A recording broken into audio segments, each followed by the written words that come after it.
Bueno, ya está. Empezamos, ¿vale? Les iba a contar Let's get started then, just like this. ciberinteligencia, ¿vale? Yo no sé si alguno de ustedes ha visto Have you algunos posts míos seen any of my posts on Chamas Alonso's Vale, vamos a hacer una blog or ciberinteligencia basada other blogs? We will have a cyber intelligence tool based on that. But let's explain what intelligence is.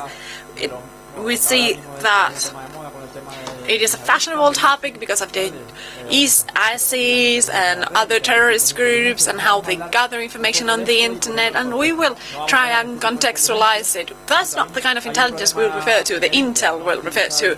There is an inherent problem here, not using the presentation mode, is that we have a few animations here that we will not be able to play. I hope it doesn't upset you. What's intel? What's intelligence? When we talk about those bodies that gather intel, we refer to the Spanish Intelligence Center. This is CNI in Spanish, and they say that the intel cycle would be the sequence out of which you get information that is then transformed into intelligence through catching, processing, and dissemination.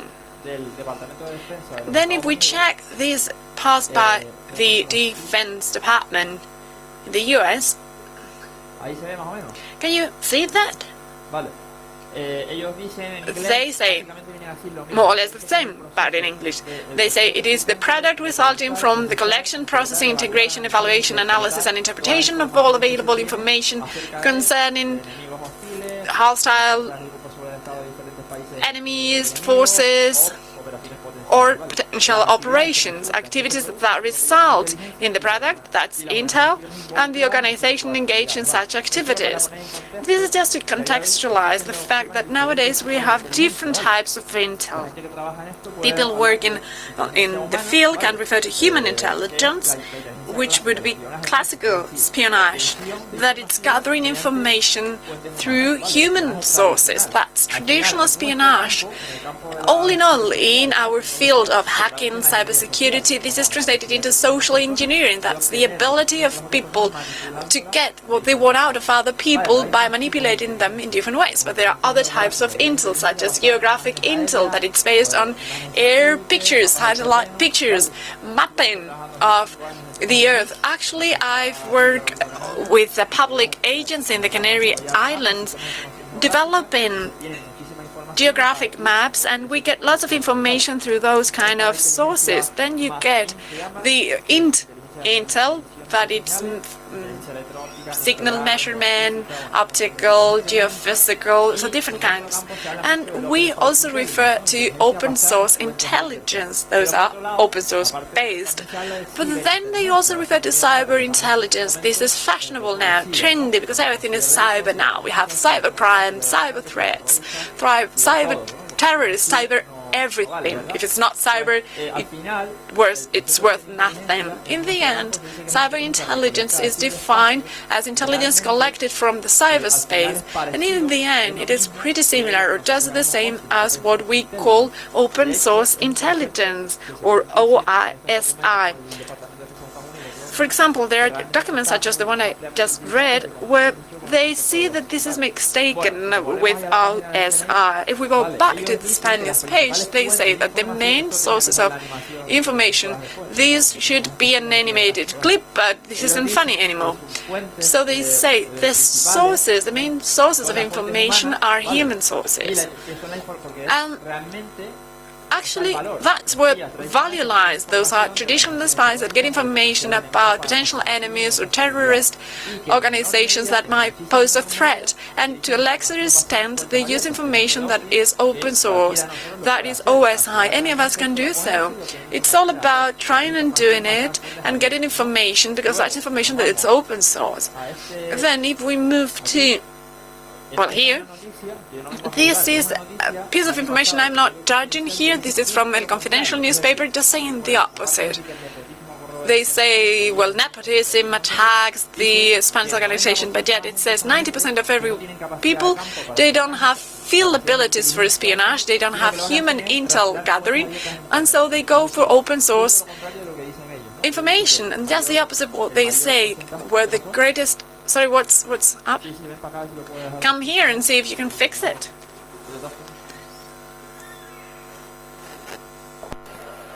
Antonio, ¿qué pasó?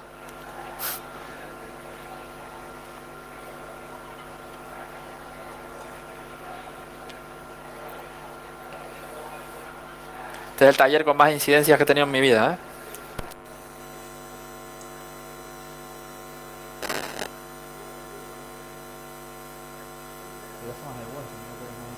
Doesn't matter, I can use it as I was using it.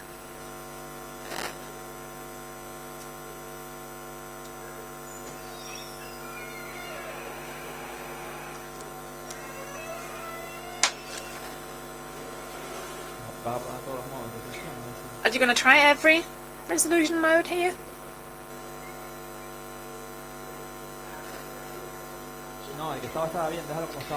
Just leave it as it was. We move on, otherwise we'll waste too much time.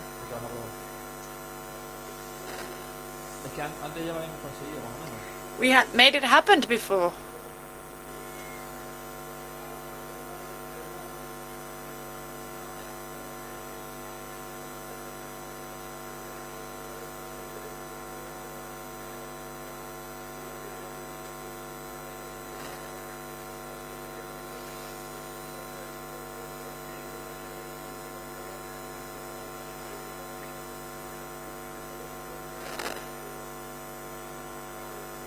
Se cambia, mejor el inicio de la combinación.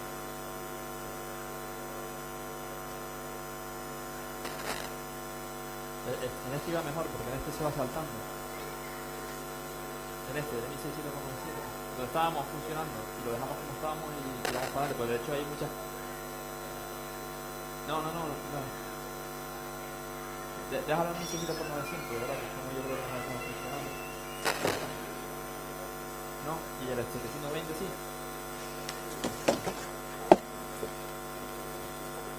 Bueno, no lo vean por streaming.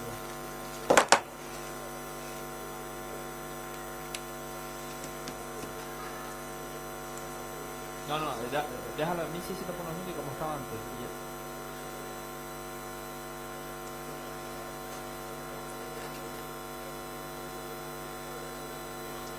Sí. ¿Se ve? ¿Están 1600 o no? Sí, es verdad, tienes razón. Bueno, seguimos. So, vale. let's keep going. Bueno, pues no hay streaming, ¿vale? No streaming, I'm afraid. You're privileged to see that live, same as celebrities that don't want to be recorded on streaming. So we were somewhere here.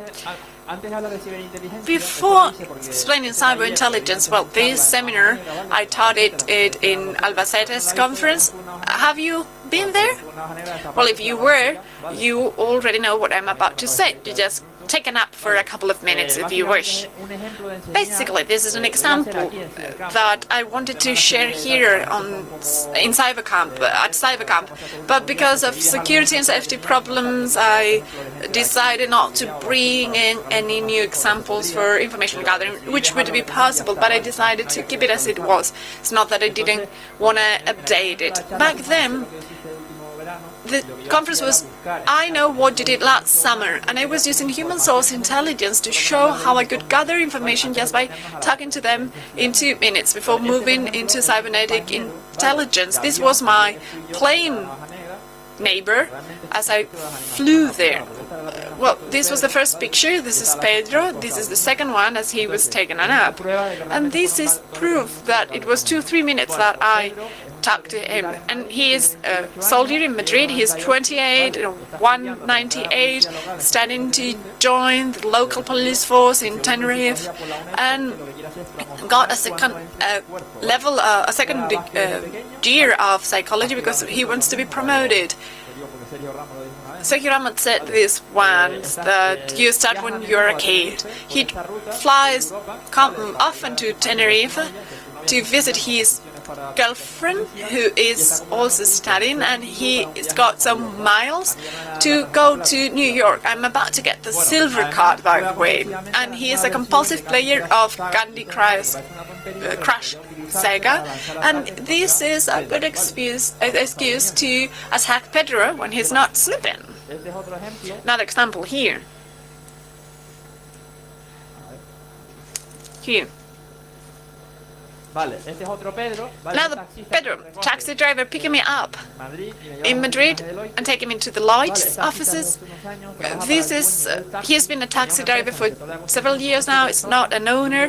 He used to work in the construction sector, and he got a huge level of debt. He's got an apartment in Torrevieja. He's paying lots of money. His daughter has asthma, and he started traveling down to Torrevieja because he got medical recommendation to be next to the sea, and so he was visiting his new apartment in Torrevieja all summer. This is Julio, a receptionist at San Antonio Hotel, not Albacete, but next to Jaén. He was the receptionist at the hotel where we stayed. In summer, he went back to his village in Jaén, Úbeda, the surroundings, and he likes Pedro del Hierro clothing and the beach. And then the waitress. I didn't get any information on where she was during summer. She comes from Albacete. She was in Gran Canaria 2 years back. She wanted to work at the hospital center in Gran Canaria. She thinks that we are very encouraging, and I got a lighter from her. And this is an example of what social engineering can do to gather information out of a regular conversation we might all have during a taxi ride or having a coffee. We are all used to it, but if we move all the way to cyber intelligence, this is open source based, and we've got so many ways to gather information. They say we have 3.5 billion internet users. Google has information from 30 trillion web pages, and Facebook has millions of users. We all have a Facebook page, right? And Twitter page as well? In Badu, probably not, but still there are many. Badu, sorry, probably you won't help, but I know. You, have you ever logged in on Badu? You have an account there? You know that in order to open an account there, you know, sorry about that. Crappy day. That's my best seminar ever.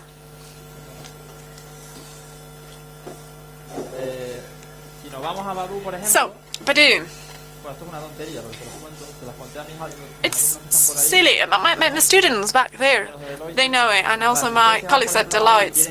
If you want to sign in, but you don't have an account, and this has been published, and you want to see profiles of people you don't know to get the information, just for an intel tool. For example, people nearby, find out who's in Madrid. What are we looking for? Danny, girls? Boys? Not you because your girlfriend is here, but then boys it is. Then 25 to 80 and chatting, that's the objective. Plenty of them. Maybe some of you. Christian's got 5 pictures. So if you want to check out Christian's pictures, problem there, we need to log in. And something as simple as go and say open link in a different window, in a new window. There you see the picture, and that's Christian, and I can see all others just by doing the same. It's just getting the link to check out pictures. Silly as that, but that way people could develop a tool within 10 minutes, getting all the links from Badu and downloading all the pictures, and then using image parser, as we'll see later, and have those pictures, browse for them on Google and ID people who are on Badu, but also Facebook and elsewhere. This is interesting and is doable. An idea I'm sharing with you. Back to where we were. We are aware there are people, lots of information on the network, and the open source intelligence is information coming from public sources such as the media, magazines, radio, broadcasters. This was the case in the past, but we also have the Spanish Gazette, we have academic papers, we have conferences, symposia, and information you can find on social media such as Badu or blogs or wikis or elsewhere. You can get lots and lots of information. Is it clear? You don't seem convinced. This was published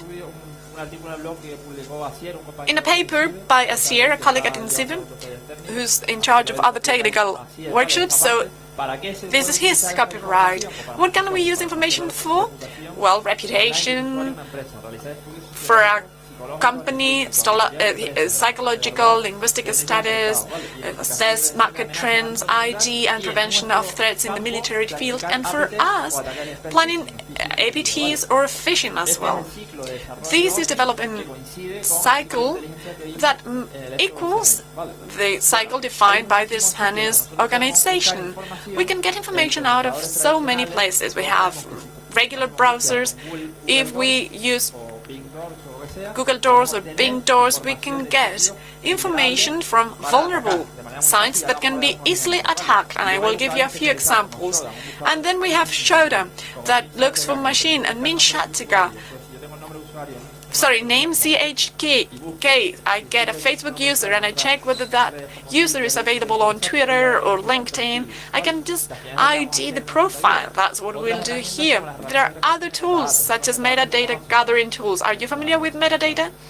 You know, fragments and information that it's linked to pictures. It's an old story, actually. And then we've got other tools that allow you to get information, such as domain tools, my AP names, to see what portals share an IP address, what domain share that IP, and others such as Scriptbee that helps you geolocate users on Twitter, and so many tools. And then Palantir and Manteo.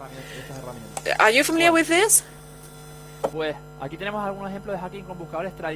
Here we have traditional browsers. Probably you're familiar with it. Well, you might not be familiar with it, and that's what I shared. Here you see 4 examples, but not funny without the animations.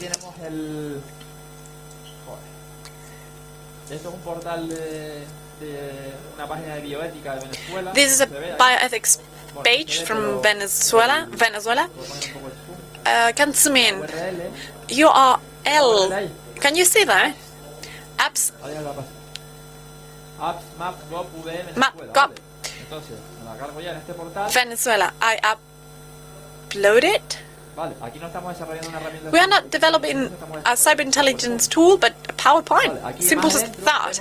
In there, we see there's a file that should not be there, that it's an SQL. What do we find there? It has all the hashes and all the user data for the page, so you can get that hash, you can break into it and hack the portal. You can crash it, as simple as that. Another one. This is a page. It's Thailand's hospital.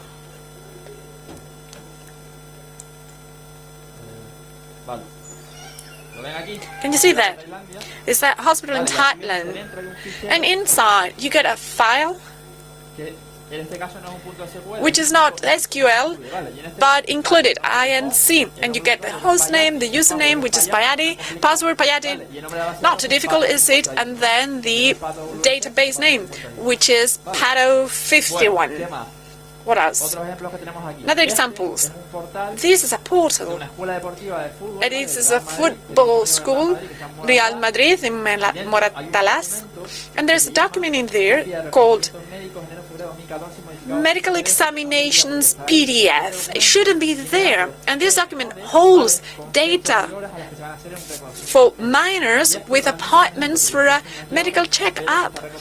And this is something we are showing here, but this is from January 2014, and this is from February 2014. So someone who, with that information, could know who would be on an appointment, and just by a phone call, they could try an attack on the life of these minors, of these people. This is one of the possible uses for open source intelligence. Here we've got another example. This is a website.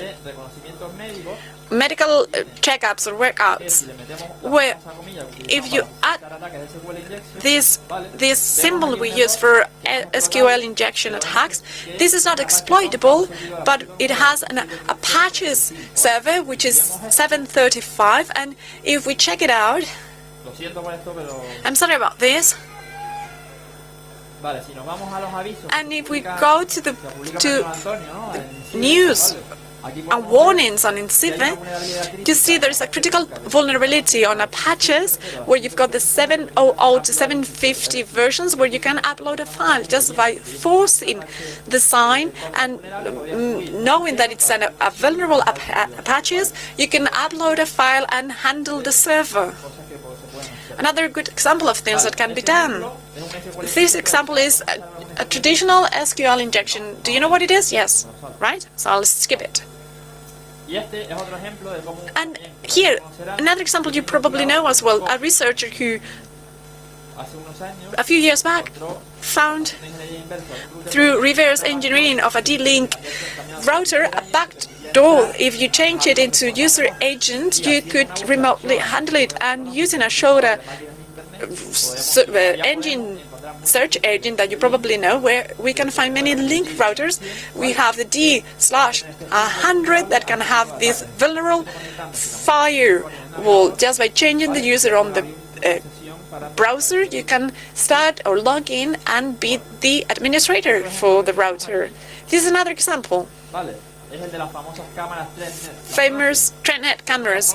Know them, right? Those are cameras, who are IP cameras, that had a vulnerability. So through the URL and the IP, user and password were requested, but if you typed URL like this, you could see pictures from the camera. And for some time, there were many engines recovering pictures of the vulnerability for people to know it, because people are not used to updating computers or mobiles. Maybe the PlayStation, because you play online, but all of the devices are not updated, let alone your IP camera. The only way for people to find out was by publishing lots and lots of pictures from camera, and they were anxious to look into other people's lives and just sniff around and snoop.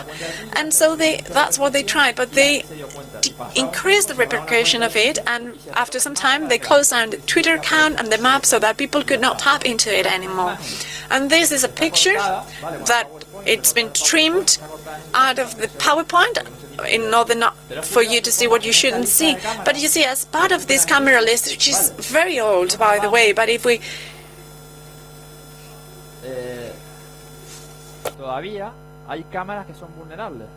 and when we check it, we see that there are still some vulnerable cameras in place. This one is a camera that is in the list, and there is a shop where, well, it's cold because sometimes he's wearing a beanie, and you see what they sell, and there are many cameras on this list that are still vulnerable and have not been updated. So this is an example that proves that just by using a search engine, you can find things without even being qualified or a techie. You don't need to be a techie for that.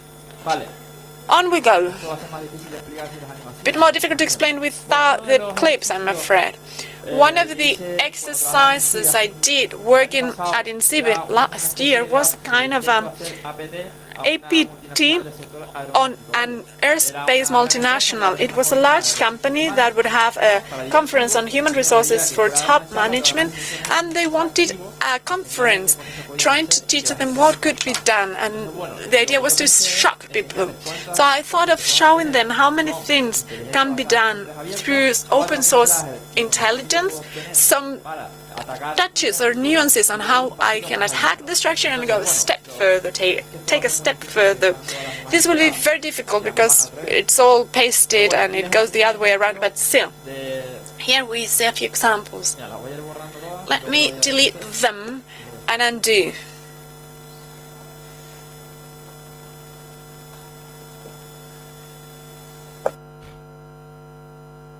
Yo sé que esto es cutre, pero no es mi culpa, ¿eh? Vale, Miren, esta es la página web de la empresa, que ya no es la misma. It's the web page of the company. It's no longer the same. It's been modified, but if we look at it here, it's been developed in 2007, and then it was 2014.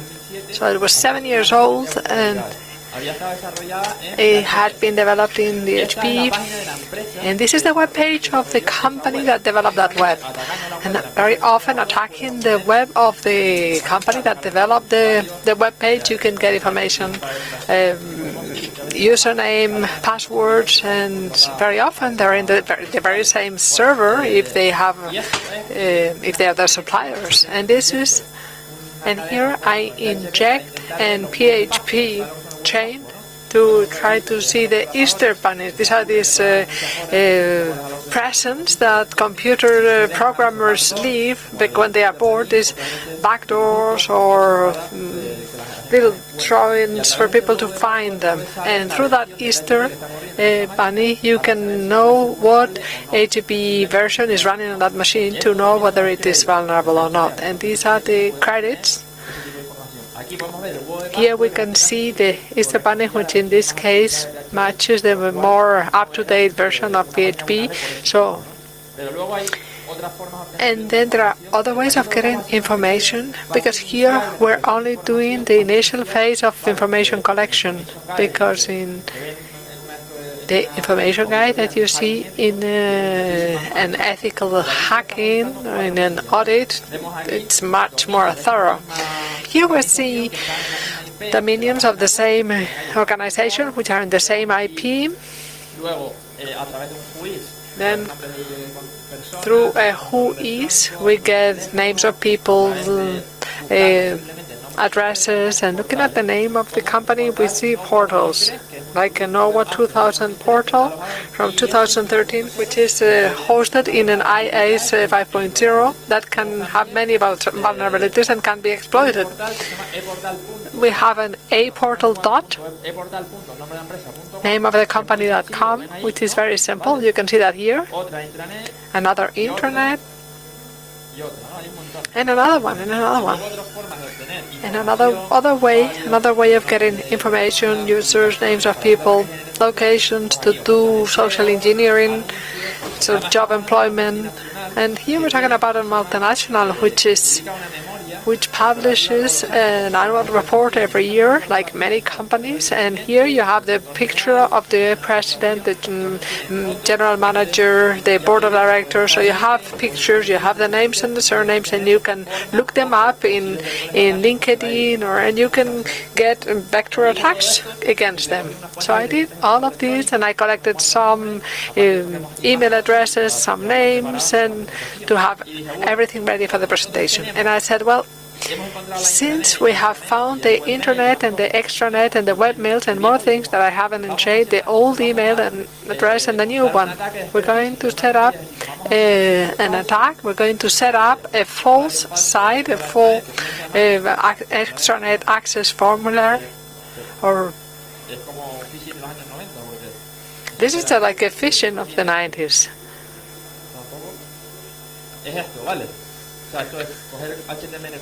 So you just copy and paste, and that's all, because you can do that. In the phishing of the site, you can do it in a minute. And the next thing you do is to send a false email, an email proof, by saying the front. This is no good, because this is the end, but this is what I sent. Pretending to be human resources of their organization, and for their incoming box, accepted, and they have to have a poor configuration for that to be accepted, because if I send it from a web host a spoofed email saying or changing the address of the sender and the server, whatever, Deloitte, Intive, whoever, it should not accept it, because it's pretending to be a domain, but it accepted it. So I sent this email saying, "Dear Javier, from Human Resources, we have prepared a newsletter with all information that could be interesting for the meeting of next Thursday, whatever the place, and built in HTML with the URL of the original port, so that when he clicked, he opens this. And if you notice, this is so-and-so net.net, which is a web host, that's used to do malicious things, but then it will be closed in a few hours. And this is the hosting company, which is called 00 Web Host, which was set up a couple of weeks ago. And now if you want to open a hosting, it's not so immediate, because now you used to be able to do it in 2 minutes, and you could do nasty things, but now if you want it, you have to pay. And then and if you write something like Facebook on Twitter, they will not open it for you. So they have mechanisms to detect phishing. It's very trivial. And in Twitter, if somebody comes and pretends to be Facebook with a post and user and password, they actually tell the people affected. So I sent this to several people, and out of those people, 7 gave me their password, but the ones that gave me, but not all of them, only 3 of them, but because another 4 ones, and the other 4 people gave it to me later on, and they saw a warning saying that the host was closed, and they didn't realize that they were being hacked. What they did was to call the IT department and saying, I cannot go into the internet. So imagine. So this is what happened. This is what I was saying from this very simple page in my server with all of the parameters that you can have, the user and the password, and this is the internet of the multinational. So a request for journeys, the statements for expenses, etc. And the user that they've given me was also the LDAM user, also given access to their email as well. So I could have looked at the emails, the messages that they've received. So this is one example of how you can use intelligence based in open sources for a real attack. And this is an example of an entry attack that allows you to go into a company to get information. So based on all this, and this is something that you'll be familiar with, in 2013, I started to analyze the communication protocol of WhatsApp. Why? Because it's been in the news because of its problems with security throughout its history. At the beginning, it was a company that did not plan for so much traffic, so if you were in a red Wi-Fi, you could just look at the traffic and see the conversations, and then they started encryption, etc. And at the time, it was a relatively safe encryption, but I wanted to obtain information about how the communication protocol works. It's a proprietary protocol, and it's changing. Or it changes all the time. And in fact, yesterday, many of you will know the tool, WhatsApp call. Whoever doesn't know it, I can say, so I'll tell you. Those of you who know it, this Sunday, they are going to update it because there's a problem with Android, but I don't know if it's to do with the update, but yesterday, doing tests for this demo before going to bed, it changed again. So if I didn't show you the last update of the tool, you should understand it because it was yesterday evening, because it no longer works with iPhone and customers.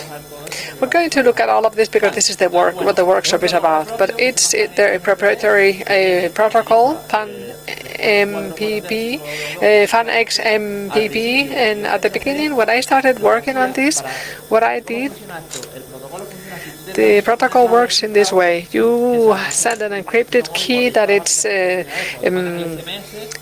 stored in your mobile phone when you use it for the first time. And for that, they do the inspection of the traffic of SSL.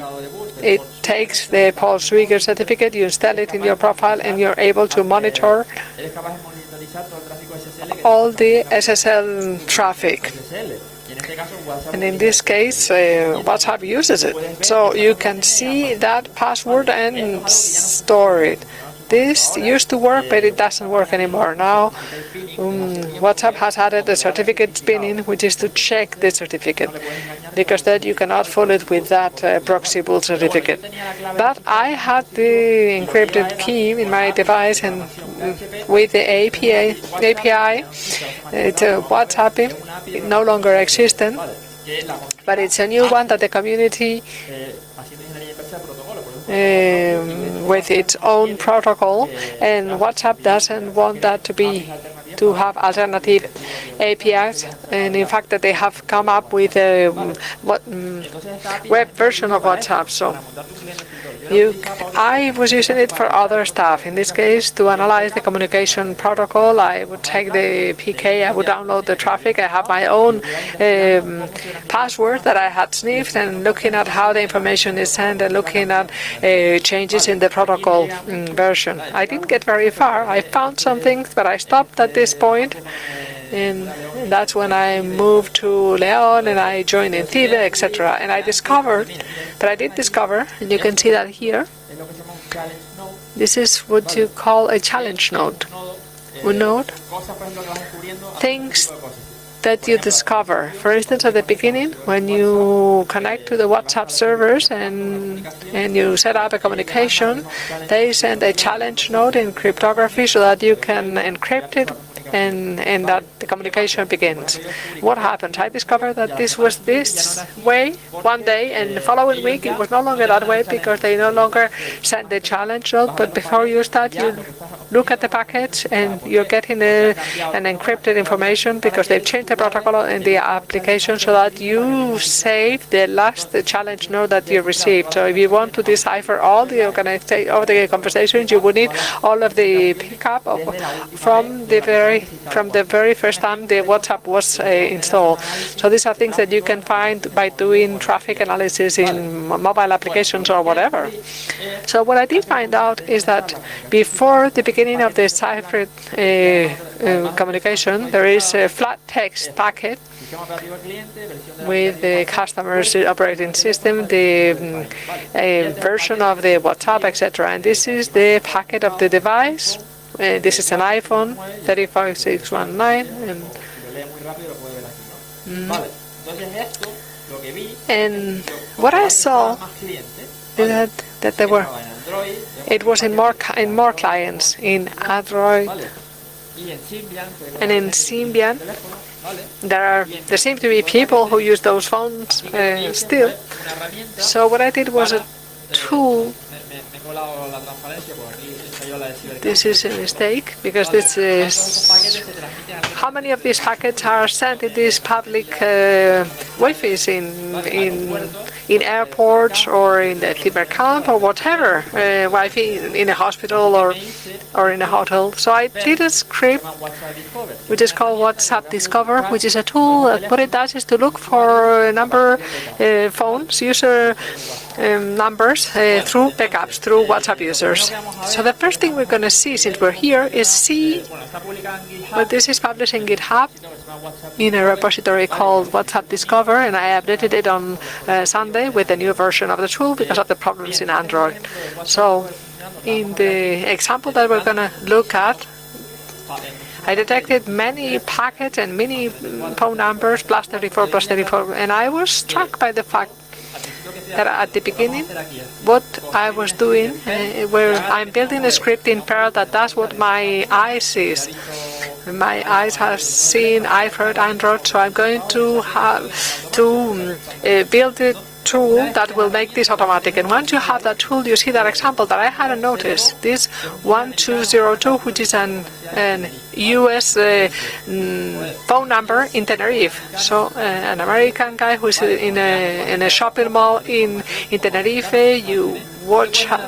you may send a message, you may call, but this is already active. This is something that may be detected. But if you want information about him without doing anything, you say, Well, I aggregate him to my agenda, and I look at his profile picture and his status. He is sort of a darker skin. People in the Canary Islands tend to be a bit darker. I'm not typical in that sense. And then you look at the status, and he is from the Canary Islands. He has a mobile phone from the United States. He doesn't want to pay roaming, and he's in the Wi-Fi. He's probably on holiday.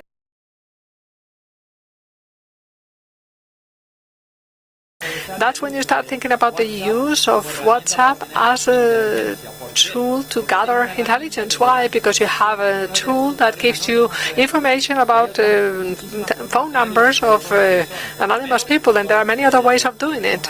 The first one, what we've seen, human intelligence. It's harder in the disco because you're after something else, but you might get telephone numbers in many ways. Let's see how WhatsApp Discover works. We could see it working here. The tool is here.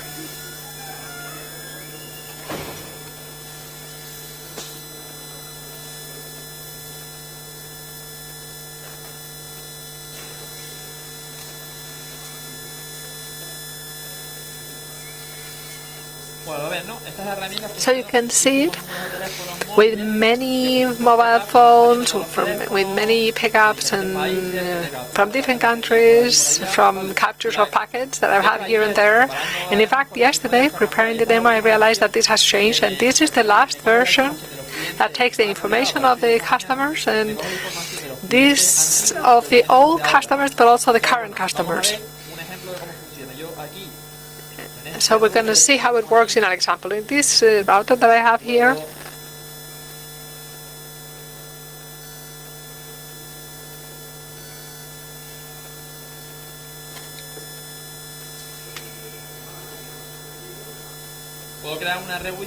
I can set up an open Wi-Fi.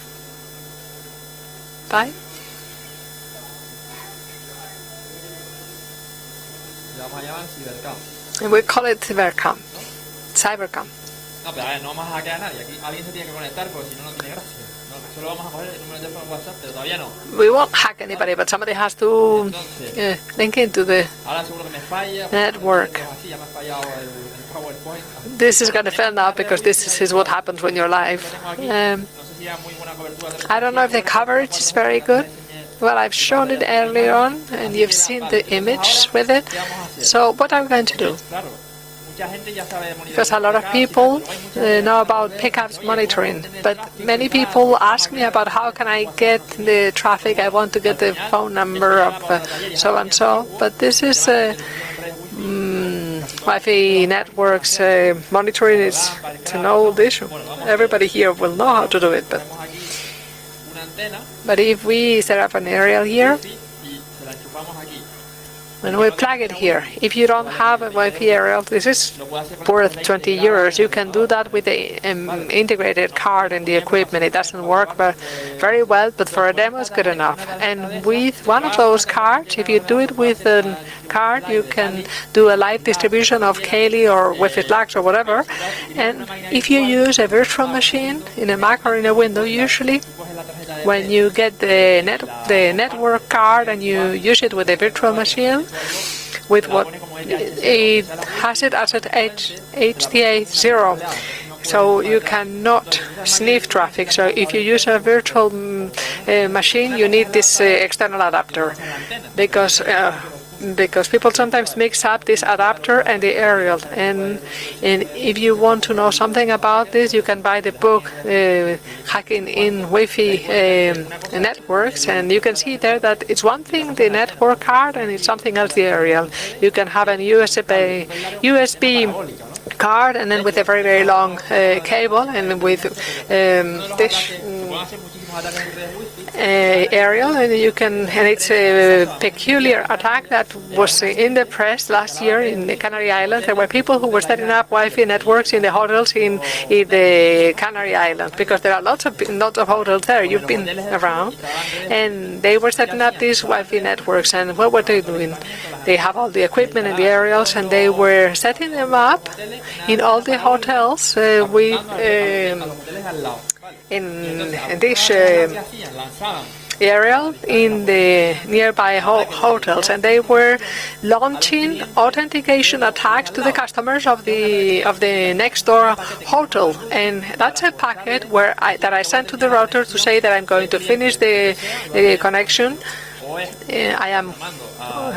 I send it to the customer saying that the router is going to finish the connection, and you try to connect again. But if I'm sending that over and over, you get a DOS, and then what you manage to do is that the Wi-Fi didn't really work, so customers complain, and then these gentlemen come to reception and they say, we are from this company, and aren't you in trouble with your network? Well, we have this one that works really well. They would set up the new network, and they continued with the same procedure, and they did it for a long time, and they got caught last year, and the article was in the press. So with this aerial, you can see what you can see, but you can see many other things as well.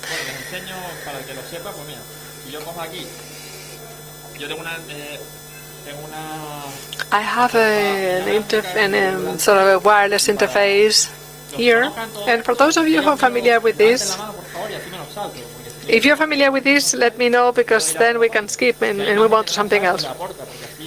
And if there are more people who do not, who doesn't know how to do this? Okay, then let's go through it. When we go to monitor traffic in a Wi-Fi network, what we have to do is to introduce our network card, and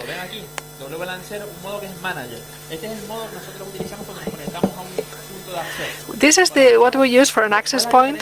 What's the difference between the Wi-Fi networks and the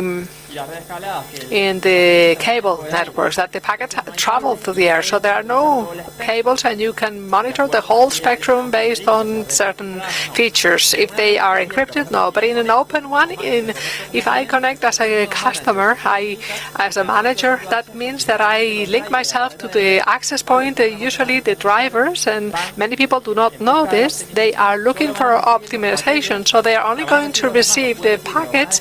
They are going to discard packets that do not come from that access point. So those who come to you, if you're connected to that open Wi-Fi and you're going to monitor it with the white chart, you're going to see some things, but you're not going to see all of the packets that are being transferred. So in order to be able to monitor the traffic, open or closed, you always have to be on a monitor mode. So you are on a mode in which you open the spectrum to see everything that I want to see, but you cannot be disconnected and in monitor mode.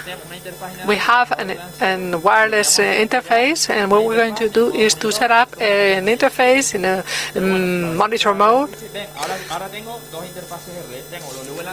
I have a VLAN 0 in manager mode and Mon 0 in monitor mode.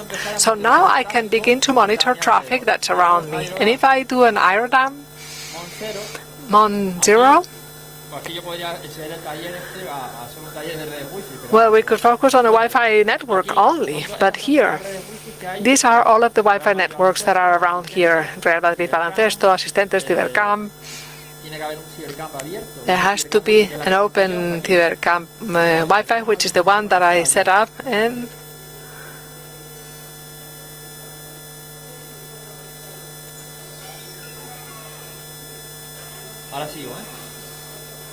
I'll continue in a minute.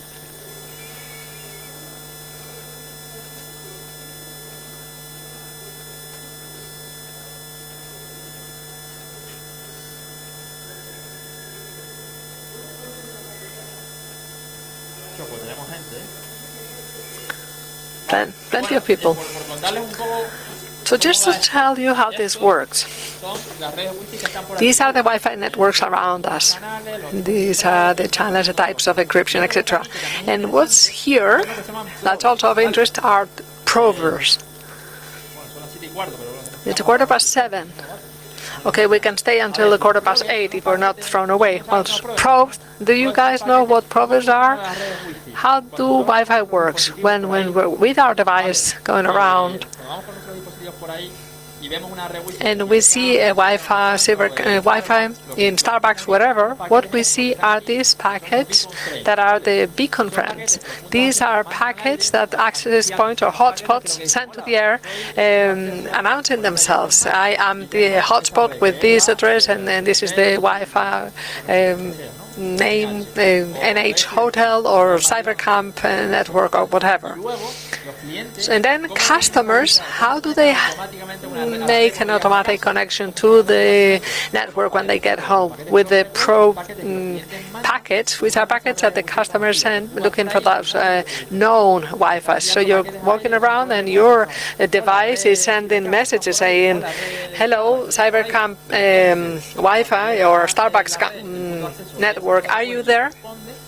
And when there is an answer, yes, I'm here, then you send a response probe, and then they get together, and that's when the party begins. And so the probe, the rogue AP, are the false IP or hotspot, it's about setting up a false network, and these are the probes here. For instance, this one here, the Wi-Fi El Tiro, is in the memory of one of the customers or whoever is around, or Poniente Toneles Wi-Fi, and from the information about the probes, you can learn a lot about a person, where they've been. For instance, if you have the Wi-Fi probe from brothel, etc., but you might set up a false Wi-Fi with an exit like this one, CyberCamp Wi-Fi, but you may also have a false Wi-Fi that can answer everybody and to all the probes that anybody to say, yes, it's me. And in fact, what you have to do for that is to use Airbase, and then you have to take the traffic from your machine to set up an HTTP server. You can find in the web how to do that, but I've done this with an attack that's difficult. You might set up, and with Airbase, a false Wi-Fi without internet.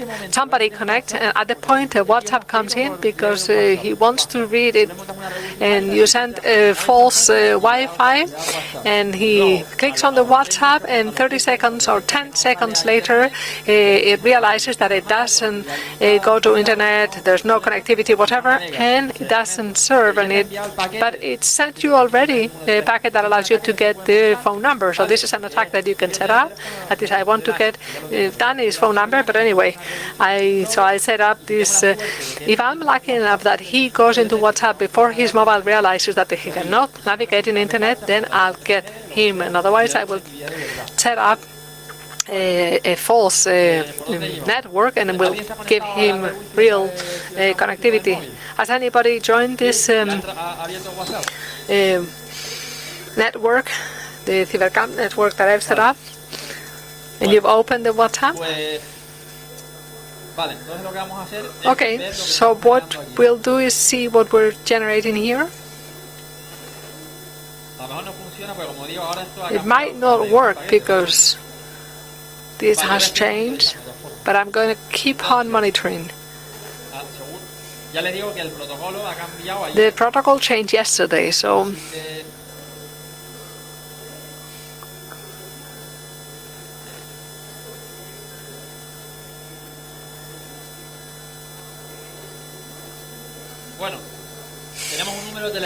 we have one phone number from an Android, 45,000 packets in the network, because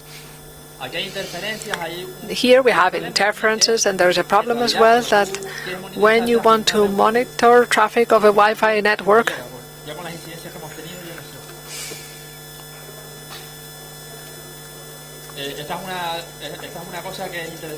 This is interesting. If we want to monitor our own traffic, because we're doing a test, there has to be at least 2 meters between the aerial and the device and the router, so we're too close. If I go in with my mobile phone, it won't be seen because of the signal saturation, and then you have to go into WhatsApp as just when I am monitoring, not before or after. So we have a phone number. Does anybody recognize it? 662. Is it yours?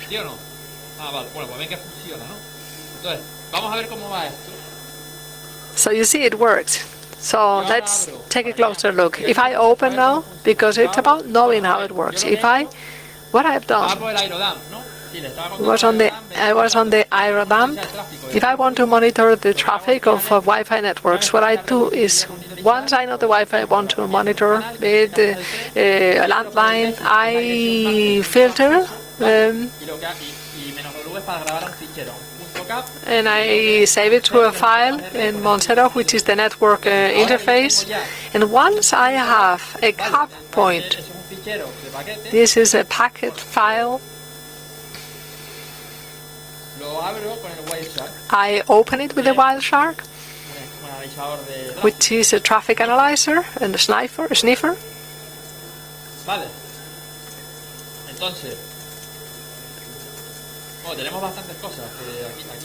We have a lot of things here.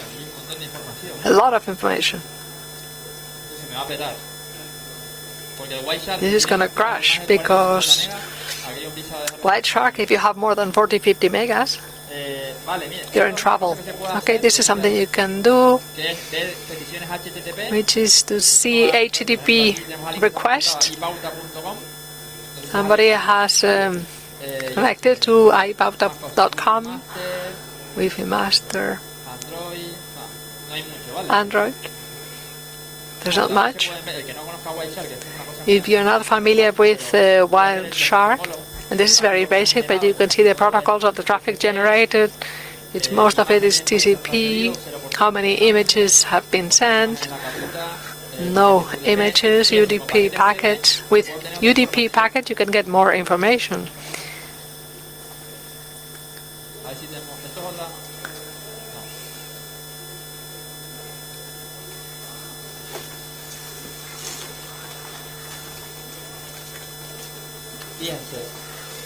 Look at this. Android 7.3.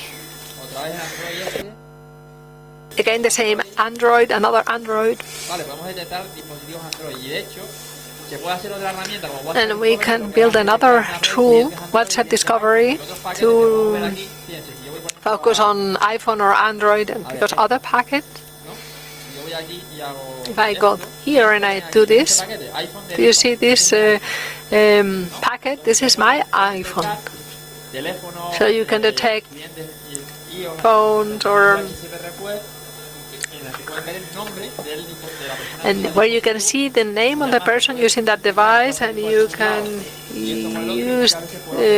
combine different sources to get more information about people. Because if you see the WhatsApp packet like this one here, like in this one, which is old, it's mine. You see the packet here, iPhone 34. This is my phone number, and if you see that my own IP address goes to this packet that I showed earlier on, then you know that's my phone, that my name is Deepak, so you can close the loop and get more information. So, going back to the capture that we've had earlier on the CyberCamp Wi-Fi.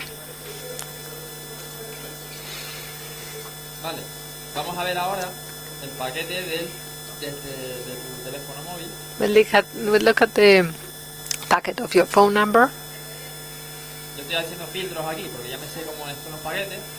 I'm setting up filters, and here it is, and you can see that the packet here no longer shows the phone number. The packet earlier on had the phone number. If we go back to the PPD,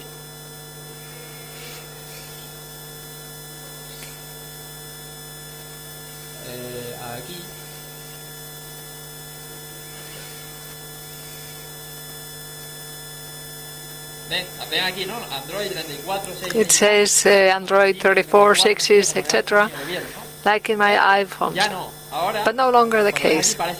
Here it looks like it's not there. In fact, when I used this for Navaja Negra, because I updated quickly, I said it couldn't be seen because I looked it up quickly overnight. But somebody from the public came out and corrected me. And it was a friend of Danny's, actually. But the phone is actually here, the phone number. Can you see it? 34 62 168 396. Which is the telephone of one of you. Well, let's look at your WhatsApp image then. Let's see if we can see all that and do it manually. See how easy this is? This is a phone. But this is changed. I said so. And it was changed yesterday, actually. Yesterday it was Huawei. This was the hotel. Last night, my cell.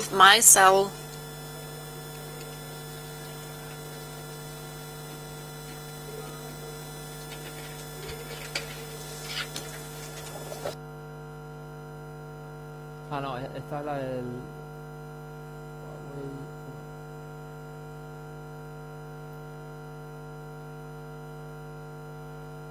¿Lo ven aquí? Can you see that? iPhone yesterday. Problem was for Android clients, but yesterday actually it drove me crazy. It was midnight, I was getting the router ready for today. See, I cannot see my own iPhone cell. And I realized they changed it again, and they will keep changing it. And this is it, 34619, and I'll just... Well, if you want to give me a call, it's okay. You can see it now. See that? Changed yesterday, and actually for Android clients was changed again. Was not the same as published on Sunday. I used a different Android cell last Sunday, and this is how I wait for. I want to prove that I'm crystal clear, no cheating.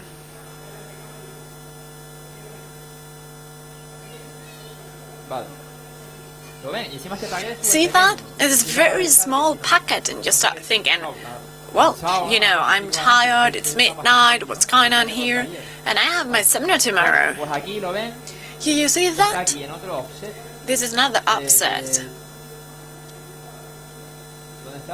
Where is it?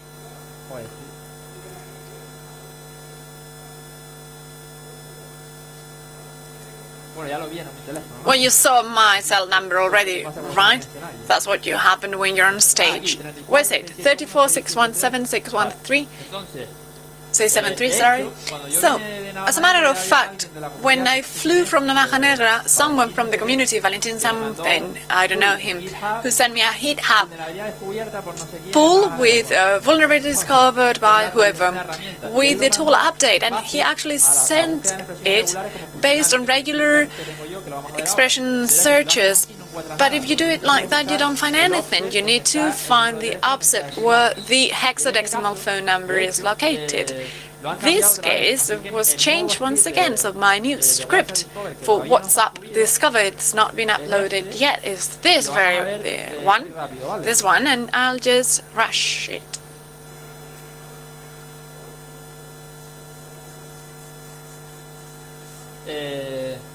Bueno, joder, no se ve nada, ¿no? Cannot see a thing, right? ¿Ven algo ustedes? Can you see anything? Can you read it? No, es que debería ponerla para ahora.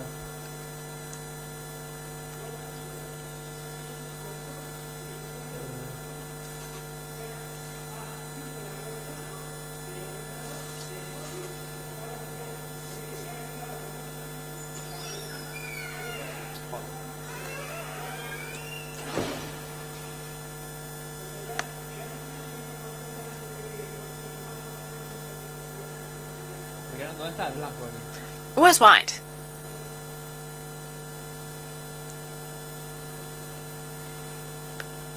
¿Qué pasa? What's up? ¿Dónde está? What hack do you mean? Ah, joder, está. Oh, sure. See it now. Vale, ya está. Ahora sí, ¿no? Done then. Vale. Can you read now? Yes, of course.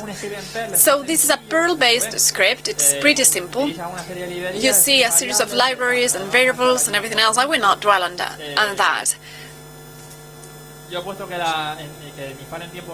I said that the real-time sniffing was disabled because it's a bit stupid. You can have a window and have the WhatsApp Discover on a different one, or PK. You don't need to have the monitor mode and have it automated, because in the end you need to know how to monitor a Wi-Fi flow network. Actually, I got a question the other day. It's 5 prompts, not so much. What's interesting when looking into different things and trying to produce a tool to see what you see, you come to realize that maybe you've missed it if you don't go down to this level. For example, depending on the network type, whether it's Ethernet or Wi-Fi, which is usually 802.11.11, that's where the offset packet starts, and the SP changes, and that's what it's interesting to me. This is a typical if you would use. In that case, you can look for it. So if it is an Ethernet network, then it's 14. If it is 1132. But something that happened, and that's when I did it the first time, is this if I added here is if it's 802.11 using service quality, so it's a Wi-Fi network with service quality of service, sorry, you need to manually change the offset, because otherwise you don't see the packet. I'm just explaining that when you try and program a tool, there are things you really need to look into. You don't need to program anything because it's been done, and you just need to use it. In the end, you open a pickup like just here with this library. I think my ethical hacking students would know that the OSI model that you studied at university and feel it's useful because it's packet layers, and you have the headers, and they encapsulate packets, and you need to add and remove when sending or receiving packets. Here you pick the packet, decode it, decipher it, you keep the IP, then you remove the IP header, and you just keep the other part. And once you've got the TCP data packet, for the first recovery we just look for a regular expression. Do you know what that is? Regular expression is, when I was in the university, it was shocking. You see how many things such expressions can do, because it's not just as copy and replace on a notepad or Ultra 8 or any other tool that might come to mind, but actually you can do big things and automate them during text or data processing, and it is quite fast track. So you find a WA with a chunk of text, which is privacy, iPhone, Android, to see if it's an iPhone or Android or BlackBerry. That's what I want to use. The port and a cell number or a phone number. This long. This is a regular expression. And what do? You take the parameters, you dump them, and it's over. What happens here? Well, when you see the new updates on WhatsApp, I added new ifs, because if I have a file from a client in a hotel where it was 3 months back, this will work, but only the recent ones. And I add every single case. So if you want to use it as an old capture, you can use it and still have the old phone numbers. This is one I added just the other day, where it's not a regular expression anymore, because it's not on the right side, it's not part of the packet data, but I need to check it out hexadecimally. I identify it's a WhatsApp packet. I search for privacy, iPhone and Android, because that's what I want to add to my tool. Open it on hexadecimal, and I go for offset 136. What's the number? That's what I'm after. And last night this was not working on my cell and the C router, not one nor the other. and you would open the packet and you would see that. And where's it? That was my question. And actually it was in a different offset, number 100. And it was, well, I actually was filling off my game. I was counting down to 4 because I could not even see where I was. But let me try Android, I said, because I was talking to Pedro Candel, who is a colleague. I don't know if he's in the room, but I said, this was changed yesterday, right? It's weird. So we WhatsApped, and do you have an Android? So I used my Android phone, and again, not on offset 100 either. For Android, it's 92. So I added another if, and it works with all of them, but maybe tomorrow it will be different, or a BlackBerry, or another packet. Might not be found on this offset, but I'll keep an eye on how it evolves to publish a new update on WhatsApp Discover that will be functional for a series of days. It's just about trying to find a way to gather the phone, because it's in there and you just need to extract it. You need to check the traffic, see what you're doing, and program, develop. It's all about programming. Perl, Python, PHP, whatever you want. This is the new version of WhatsApp Discover. I could build on it, but I don't think it's necessary.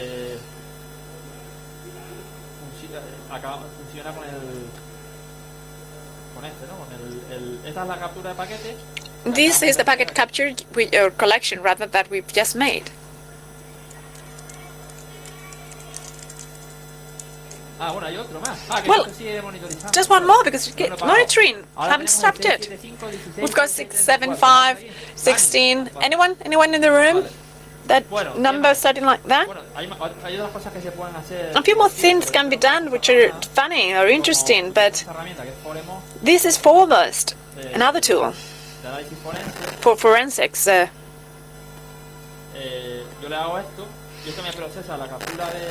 And here we see Romeo Santos, who's downloaded an MP3. This song by Formula on this Wi-Fi network? Oh, you're crazy people.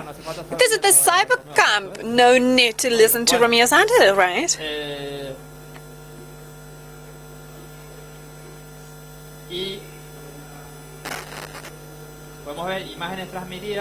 And these are pictures that have been transferred, not so many. This is part of a picture, I don't know what it is.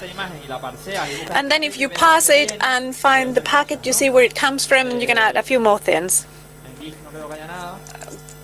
GIF, I don't think we'll find anything, and HTML. Romeo Santos. This is the MP3 I mentioned before. Or maybe the website where you download it. Here it is. News, music, electronic mixing. Well, it's a Latino style page, music page. You see how you can do a few things. So by extracting what we said already, but we've checked it out.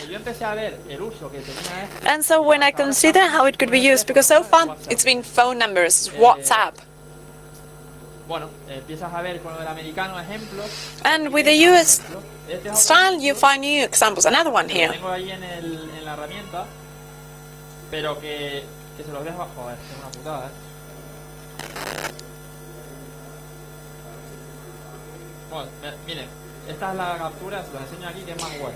This is another one that is nicer.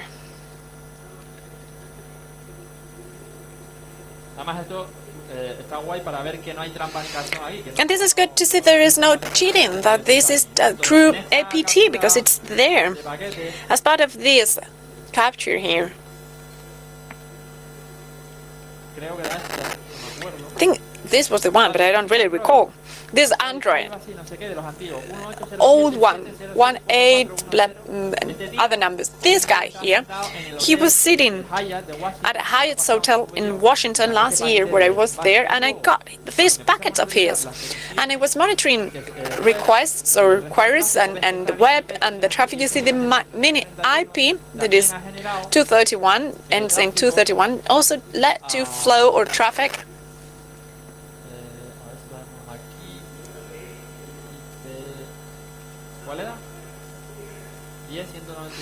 10, 199, 30 to 31.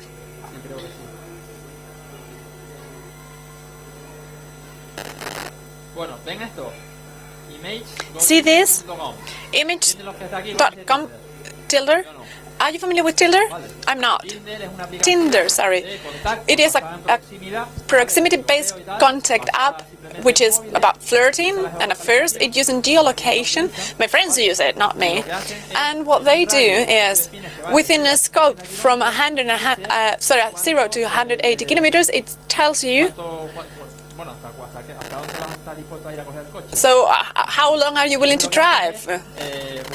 That's what it says. So it tries to find people's profile. If you're a man interested in men or in women, you get different offers and you say, yes, no, I like it, I don't, I like it, I don't. And the other person just did the same. And when two people both say yes and there is a match, I don't know what happens then, but that's what I know. And this guy, and on top of WhatsApp, he was using Tinder, and these were the requests.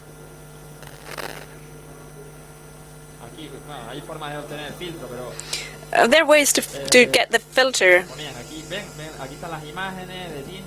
Here we got the pictures from Tinder. Well, let's forget about foremost, but this is him. Because you add it to WhatsApp and you see the profile picture because you've got their number. And these are the girls he was checking out on Tinder. I don't know whether he said yes or no, but those were the girls that he was checking out right then. You see how much information I can get out of people just by using this tool, which is network monitoring. Well, cyber intelligence we said before, and we said about search engines and phishing, and we saw Wi-Fi network, traffic monitoring, WhatsApp and traffic analysis. So there are way different things, many more different things to do this.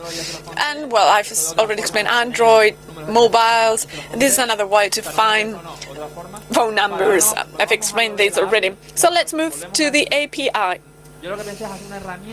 I thought of developing a tool that can do the job instead of myself on an automated basis. In the ring, your girlfriends, at night, evening, you get? No, it's possible, it wasn't. But you go to WhatsApp Fabs and see whether they've changed the profile pictures or their status. People do so. Because people change their profile pictures, status. I can get info out of that. With these examples, I think I find a tool to make the job automatic. Checking the picture or getting a record of all the pictures, that's different. And all status, messages and hours online, I will make it automatic and record it. And if I do it with people on my agenda, I get info about them. There's some cheating, but I can use it as well. For Danny, for example, I know who he is and I know things about him. So when he adds pictures, profile pictures, I get extra information. It could be Danny, it could be Antonio. But what about anonymous people, unknown people? I can assess whether it makes sense or not, whether I can get intel out of what they post on WhatsApp. And those are unknown people I've never met. And we will see how I've done this using other information sources that are phone numbers from an advertising for for used products magazine. So, it's a tool that connects to WhatsApp messages on a daily basis and downloads profiles for a series of numbers that I have and the current status. And at different seminars, I've shared the results of what I get, which is quite funny, and we'll say that. But for this seminar, probably you know it, I'll try and show how this is done. It is more interesting. The same as I've said with WhatsApp Discovery. We started out late. Can we stay until 1:15? We'll be be kicked out. So I will not rush it because we have plenty of time. So if you want to do this, you can use programming APIs developed by the community with this in mind. There were different APIs tools. We had this phenomenon, Super Python by Galan, and WhatsApp official by MGP25, who is Spaniard, by the way. I emailed him. I've never met him in the flesh. I don't know if maybe he's around here. Let's recall the WhatsApp adds changes to the protocol as what we said and other changes, and it keeps updating its clients. And sometimes WhatsApp doesn't work and you need to update it because there is debugging. Same here. They need to update their API because it's not working anymore. And so it can cause you some trouble. And in the end, they do it the other way around, because WhatsApp is not explaining how to do it, but they go for traffic analysis and reverse engineering, and they find out how the basic protocol of the app works, and they develop their own API. WhatsApp tries to close down this kind of APIs. WhatsApp Discovery is not, and so no problem there. But for these other people, they've had the repository closed, and so recently they got the API, which is Chat API, not WhatsApp API anymore, but Chat API is just the same, Chat API. So if we are interested, we download the API to start programming. Target here is to have your own desktop idea, to have your credentials and replicate your WhatsApp on a shell or whatever you want. But you can use it for whatever purpose. I use it for my own scripts that will download pictures, and what you do there is you click on the picture and download it, and you can use it for whatever purpose. It's an API, you can use it for whatever you want, and it's up to your imagination. That's what an API is for. It's a full client that it's based on your desktop device. This is a Chat API. You can download it if you're interested. What's what I need for WhatsApp API or Chat API? I need an WhatsApp account. Where is it located? It's on my phone. Usually it's my cell phone number, it's my username, as we've seen for WhatsApp. And a password, like explained before, it is transfer during the setup stage. And so if we use burp, and we try to have SSL traffic inspection, we cannot see it anymore because they use certificate pinning, but luckily we have a way to get our password for our device. Actually, these people, here it is. They've posted on the internet, on the Chat API repository, what we see on screen. And that is extracting password from device. We have different ways for iOS or Android. On iOS you need a jailbreak because you need some files that are not WhatsApp file you cannot have access to. And also Android you need to have a root access to have access to your password. They've automated it. You can have a Python or a PK in setup, and they do it for you if you don't know how to do it, and that way you gather information.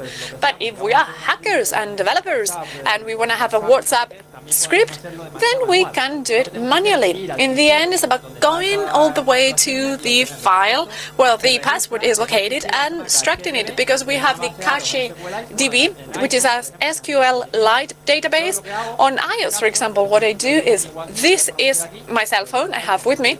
I also have an iPhone with jailbreak. It is an old one. That's the one I had when I did this, because you can use your own card, SIM card, but if someone sends you a WhatsApp and you also connect from here, sometimes it fails because it cannot be locked on both sessions at the same time. You can do it, but since I have it on a server where I keep downloading pictures every day, it's a different account, you have a different SIM card, I upload WhatsApp, jailbreak, and I have access. This is an iFile, so I use iFile, sorry, and that's how I check. I've forgotten about this, how painful it is. Estas son las URLs, pues las vamos a ver. These are URLs, these are the tables, and this is a file. So cache DB and index, and this is on this file on WhatsApp, and I have it here for you. Bueno, esto lo vamos a parar ya, ¿no? Can we stop it now? Vamos a parar y de hecho vamos a no, yo estoy aquí en el taller y se me ha olvidado I forgot. que alguien puede estar intentando hackear. Someone might try to hack my appliances as I'm connected here. La fiesta.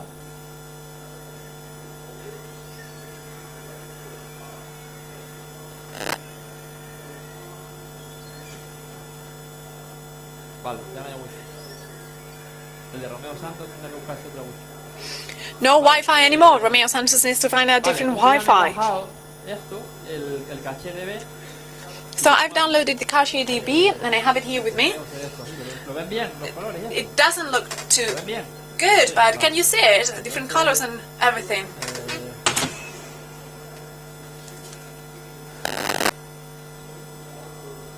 Vale. Vale, entonces si yo tengo aquí la base de datos, This is a database. puedo abrir con un cliente. Can open it on a regular client or script or a prompt, sorry. I open it.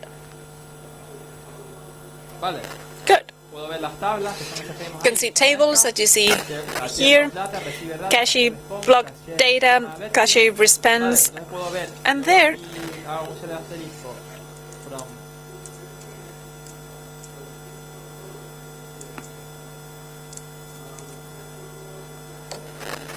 Aquí vemos las peticiones que mando. here we see Número de requests, teléfono, my el cell email, phone ID, de campo. and lots of other fields.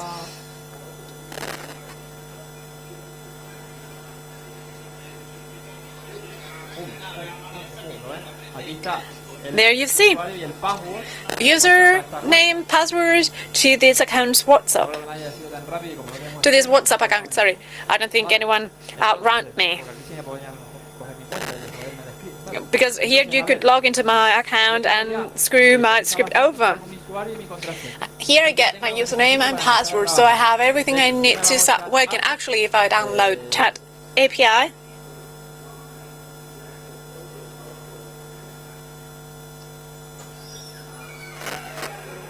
Miren, esto es Chat API. this is Chat API.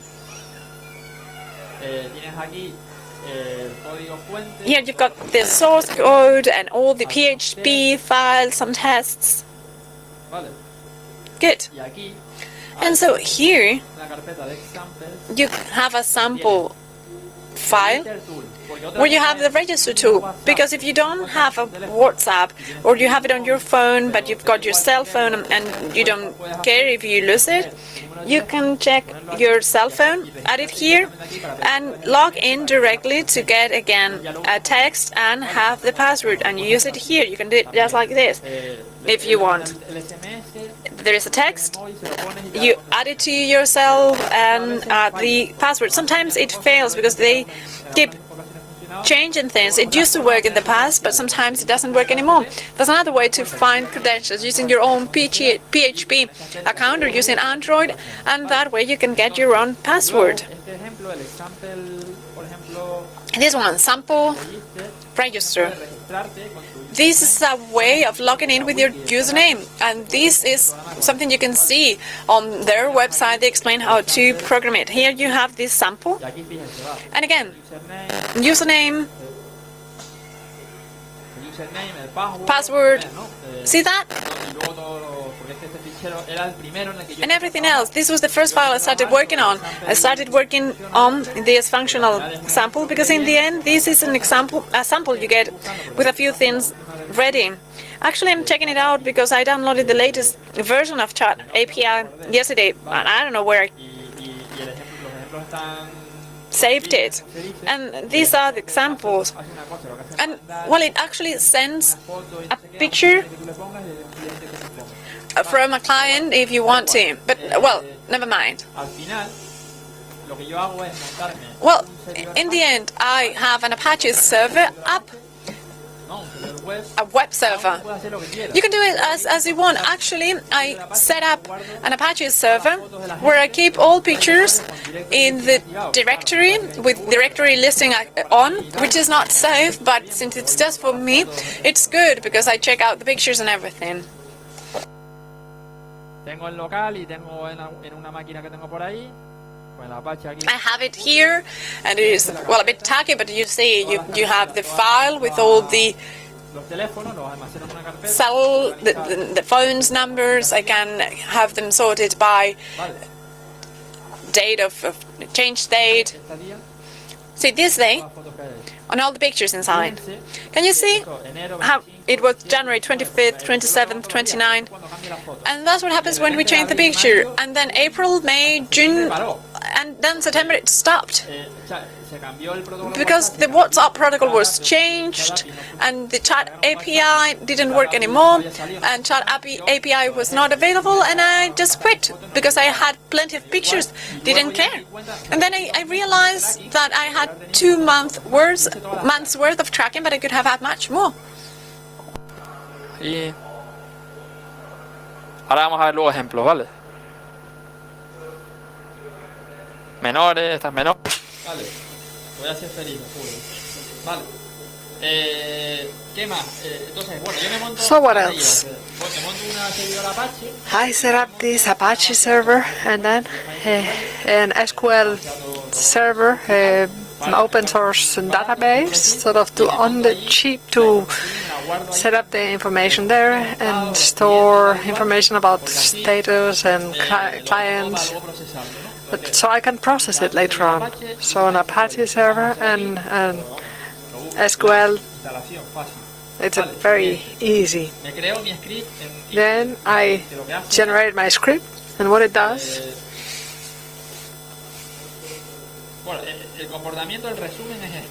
This is the summary.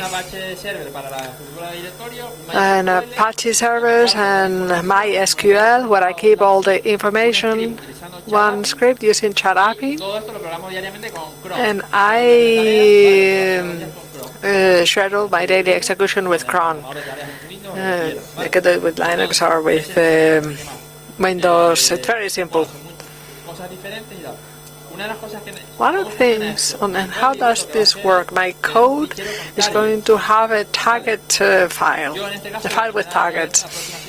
And the first approach I had was to take them from WhatsApp Discover. But then, if I have time, I can show you how we can take them, download them from my ads, and the information from WhatsApp Discover, you have it as a file with targets, and because you're the programmer, you decide how you do it. So you have 3 fields: the phone number, whether it's iPhone, Android, whatever, and the application version. This is silly. So if I go to WhatsApp Discover .pl, you can see here it has lots of tools, and if you type CUEPL, you can change the prims and ask it to have the telephone, the device, and the application. So it generates a CSV.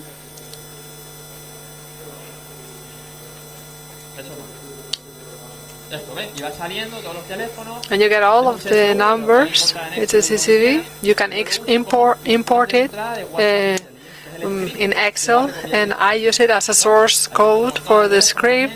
And I have a lot of phone numbers. There are ways of doing it. This is the one I chose, and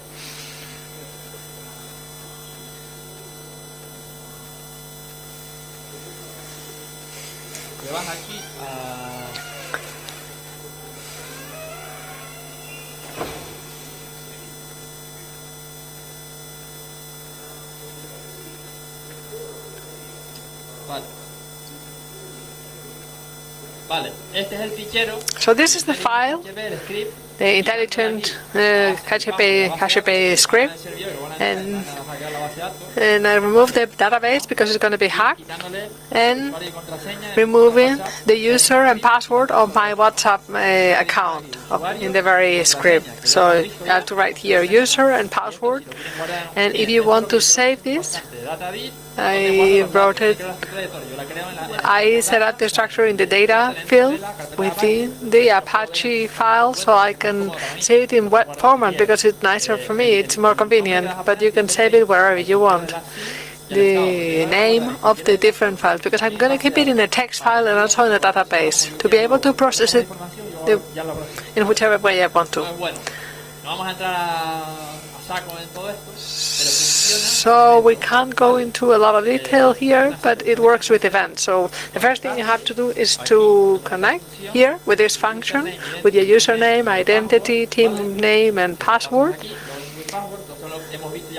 We've seen already how we get this, and then you can start programming. I open a target file, and I set up a text file which is called info.txt.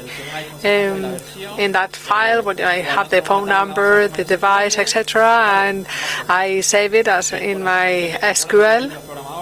And when you're programming for yourself, you also sort of make internal jokes.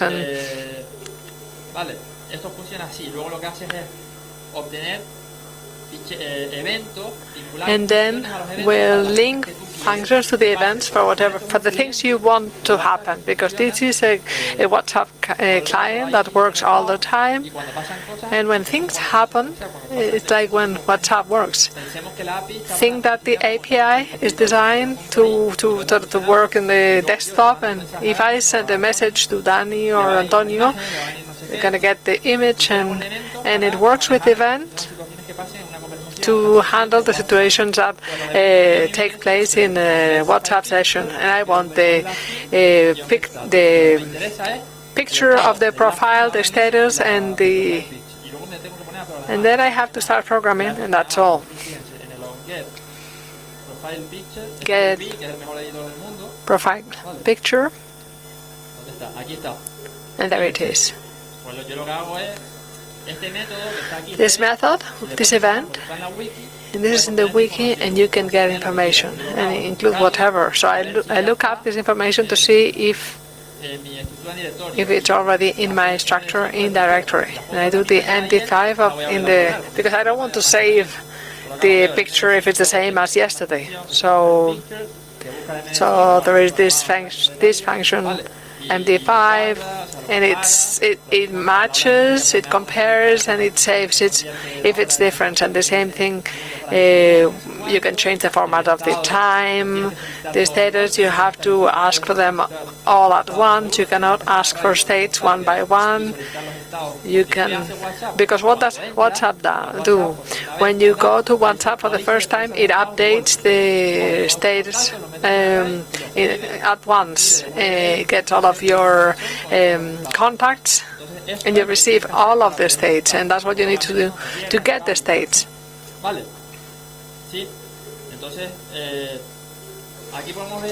What we can see here, and I've shown this earlier on or in other occasions, but for whoever hasn't seen this, I've forgotten the problem with the computer, sorry.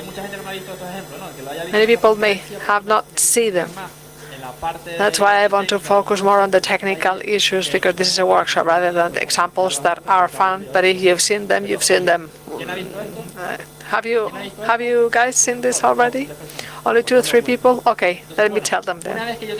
Once I have the tool, what can I get from results from people that I've been monitoring? 50 phone numbers in a few months.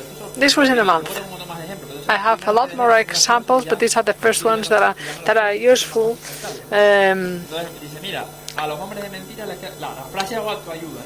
These are self-help sentences. People include these sentences in their profiles. When they've had a fight with their partner, false men nadie pierda a nadie porque nadie posee a nadie. find the big woman too big, or Una cita de Paulo Coelho. Bueno, si tenemos dos ojos, dos oídos, if we have 2 eyes, 2 ears, why do we have a single heart? este hombre no le gusta más madrugar.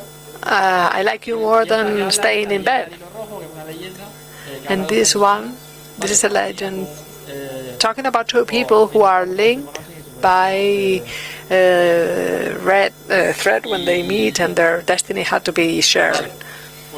sigo con estos ejemplos, pero como les So I continue with these examples. I like to focus on the technical part. digo, fotos de menores, ¿vale? We have pictures of minors, Fotos de ubicaciones, of locations and pets.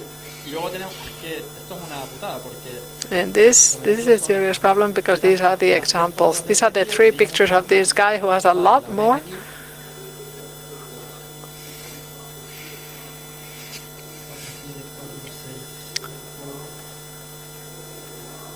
venga, ahora lo ordeno por número de teléfono porque no me interesa.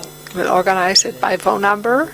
Aquí está, ¿no? Este es este hombre. So that's what I'm looking for. This is this gentleman that has all of these pictures with Jessica. Y yo sé que se llama Jessica. And I know that her name is Jessica because in his status he says, Jessica, I love you. This is the info that I've showed you in Miro. This is where I store the time and the date. And this is the status. And this is, I love you, Jessica. But then one day Jessica no longer shows up in the picture. And he's around with a male friend, the World Cup. I don't know what this picture is. And he's alone and doesn't look very happy. And here we see this picture. And it says, I love you, Jessica, then available, then how short it was. And here again, it says, in a couple there are always fights and jealousy, but if if love is strong, then it resumes, so, and it ends, I love you, Jessica, so they're back.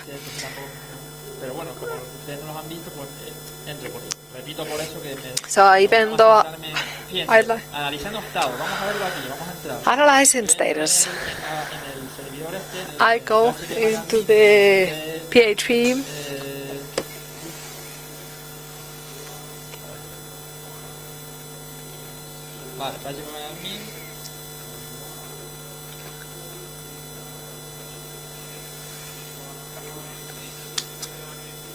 Vale. Y aquí tengo las 3 tablas.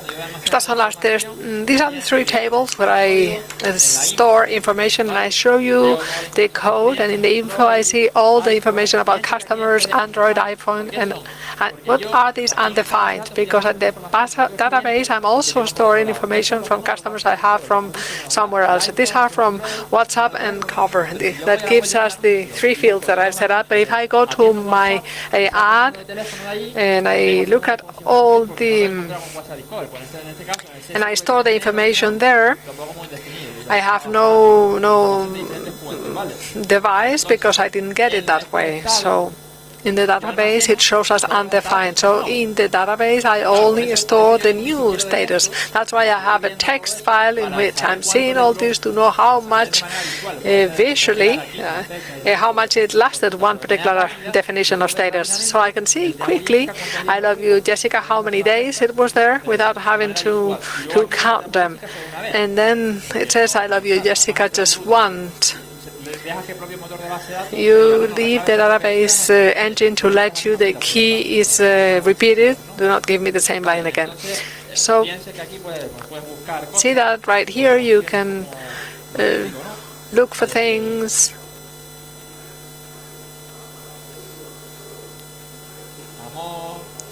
Things like love.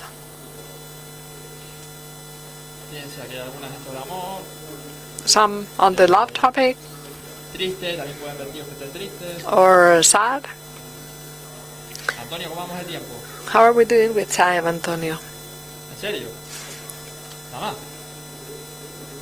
10. 10 minutes only? 10 con preguntas. Vale. Ven, fíjense aquí si otras expresiones, bueno, si lo podemos buscar como triste, creo que como triste también hay aquí, ¿no? I think with sad. There are also Evita por encima de cualquier circunstancia la tristeza. Entonces, hay avoid sadness.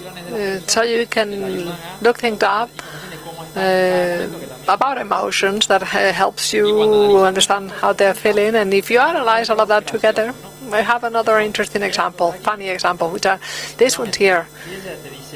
This one says, a mí me llamó la atención. this one struck me because the status says, No, que esto va al revés, las animaciones. Dice, la cogí del culo, la copa y la metí hasta el fondo. I grabbed her ass and I pushed it. And so you analyze this, you look at the guy, and there are more sentences here. 6 to his phone number. 620.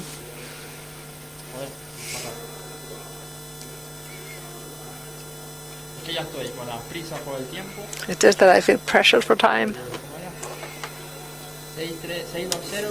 62048. Este. Okay, that's the one. Vale, fíjense ya todas las fotos que tiene, ¿no? Look at all the pictures. Aquí. Le gusta el fútbol, es un He chaval. likes football, he's a young man. Una llamada. No sabe que estoy dando el taller. Vale.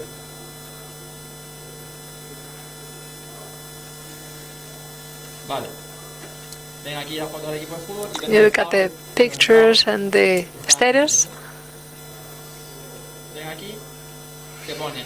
And here it says, Que no hablemos no significa que no piense en ti. the fact that that we are not talking is not that I'm not thinking about you. This is a quote from a singer. And then the famous sentence, and I grabbed her ass and I pushed and well, the quote is such that we know about this guy that he likes football and that he is very deep.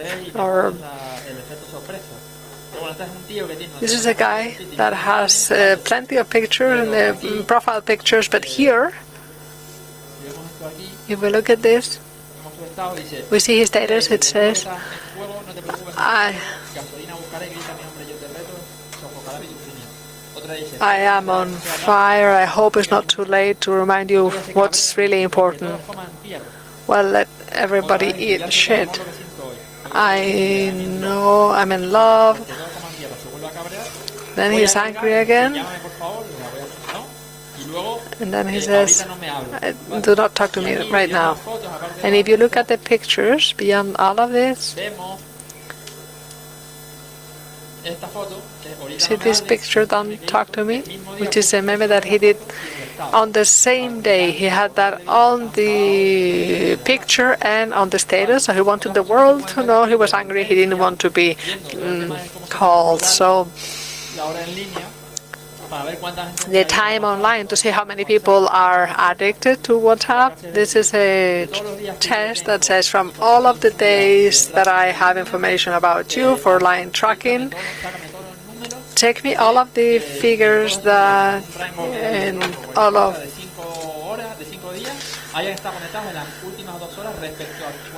how many days you've been connected for in the last 2 hours compared to the last time in which the search was done. So for people who I monitor them at 1, people that between 1 and 12 and 1 have always been online. These are people who are always checking WhatsApp. For instance, my phone number doesn't show up here. And if you do not, you always have a set a margin in the instructions of -3 or 4 days because you always have to travel or whatever. But Antonio, how long have we got? Okay, 5 minutes. Okay, in 5 minutes then, I'm going to show you.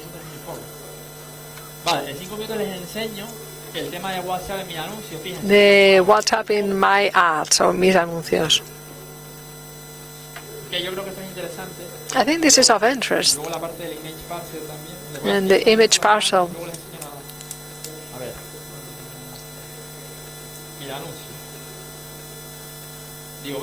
My ads. I'm going to look for information about people.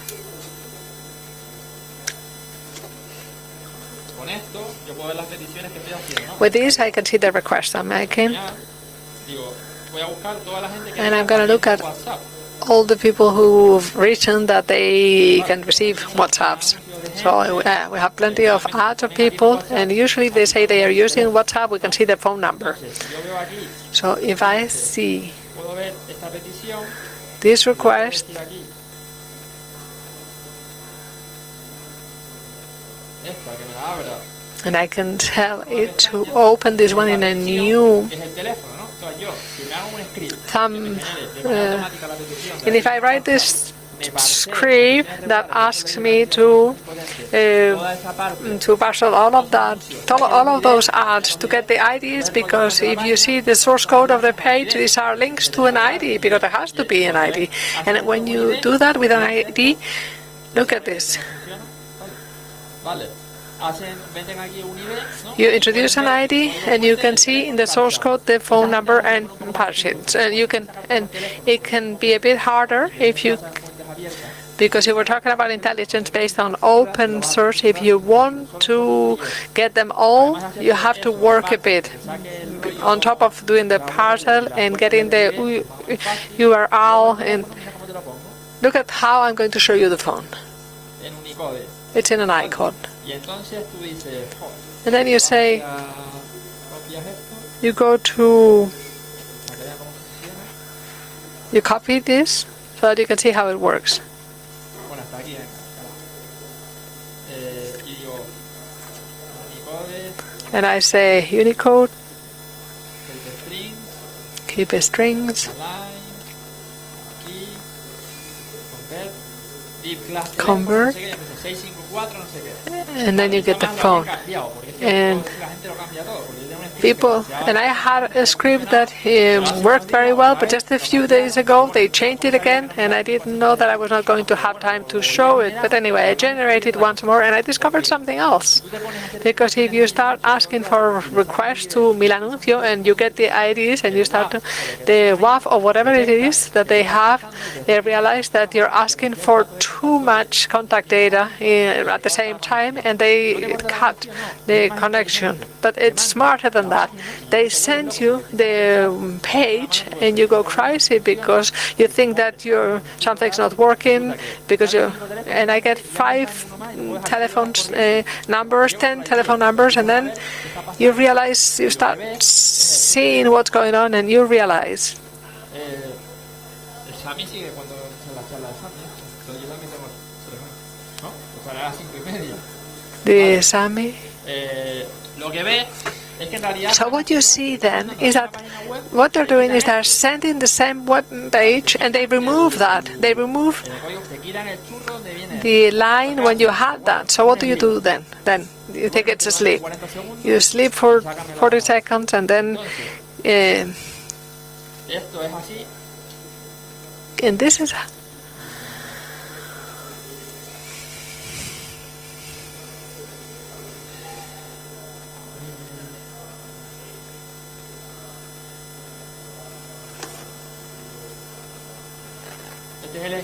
This is the script. This is a request, a web request,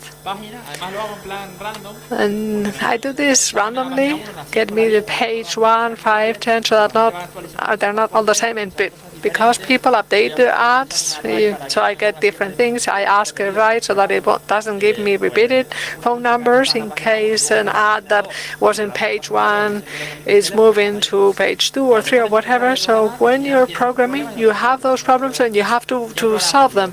Who is programming of those here? Who does program? Yeah. So you know PPT is one thing and programming is something else. So, and here with regular expressions, you get the line for 1, phone number for 2, and you put that work. You do this at the end.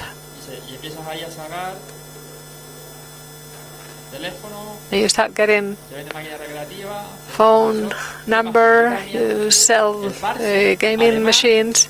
For my ad, I not only keep the phone number, but also information about the name and about the ad, because it also gives me value. So WhatsApp intelligence script is different. The target file is different. This is the one still has to be cleaned up. The CCV usually looks nice, and it give me the targets format. So my script changes the target formats, add 2 columns to include the name of the guy and the ad. And I keep that in a file that's called where I used to keep, whether it was an Android or an iPhone, now I keep information about the ad. So if you look at the result here, and I have many examples from 1000 anuncios, 1,000 ads, but I don't know if we have time left. In the folder for 1000 anuncios or 1,000 ads, in info already, this one has WhatsApp, but there's no picture. If you need to relax after a day of work, in my office I'll be delighted to help you with my relaxing massage and meeting your needs. But there are no, it says I will answer WhatsApp, but it doesn't show a picture. And there are plenty of examples of people who publish an ad in 1000 anuncios, and they give information about their life, their status. And if I do this with info, I also see the way their ad looks, and I have more information about people. And I have some examples here.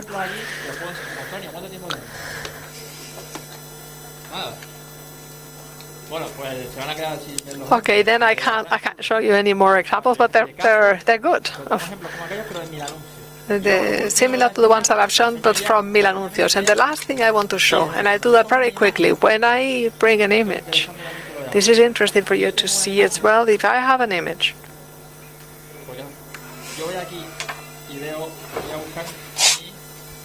I'm going to look for,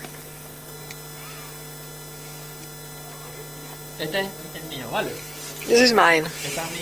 This is my picture, my profile. It's the same in all profiles, and my status, the personal web, the same in all profiles. And I go here, and in Google I can look up, I can make a search by image. It's not like you write dog and you get pictures of dogs. You can feed a picture in, upload a picture, or I can post an URL image, and then you get the results of related URLs. And in my case, I can get to my web page, to my Twitter profile, or to things to do with me. This is a very simple example. And then you say, out of all of the images that I have in WhatsApp, remember that we have this user that had I don't know how many pictures. Look at this, all of these pictures. Some of them may be pictures that they are using in Twitter and Facebook and LinkedIn, or in a web page that can give me information about this person. From an anonymous phone number, you can get a full profile and know who's behind. And in this, and there are plenty of other things. There are cases in which I cannot get examples of, I do not find out who is behind. For instance, I can't show you because I don't have the time, but there is one that says is the Lion of Judah, and I don't know. And it's like a religious sect of sorts, because the links that come up are related to that. So I have some examples here. And I have the script as well. You see what it does here. You see what the requests that you are making in Google, and if you use a paired script, or you pass the results with Python, which is trendy now, and you get all of these URL, and I keep that in a file. I keep them in this file called image self. This is for all the pictures, all the URLs which are connected with the pictures that I have of those people. And in some cases, I think this is the one. This one, in fact, is a woman.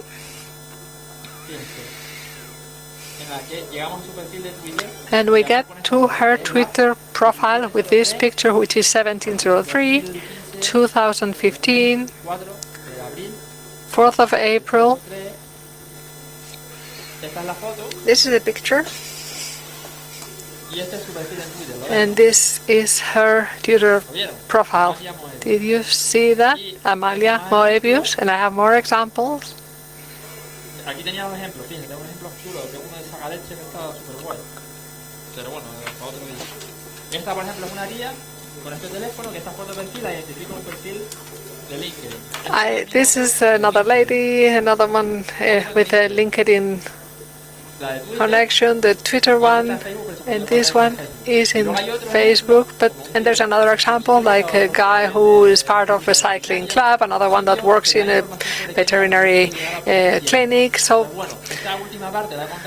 this last part, I'm sorry that I had to rush through it, and we could have looked at scripts in more detail. I hope you've enjoyed it.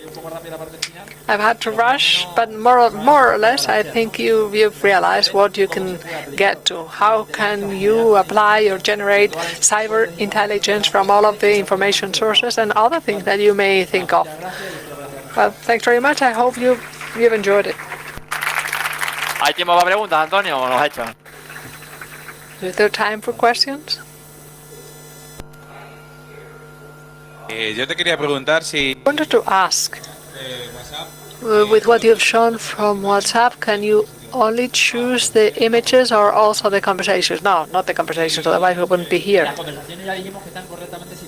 Conversations, we've already said that they've already been correctly ciphered, and until someone like Antonio discovers a failure, and the credential is always the same one.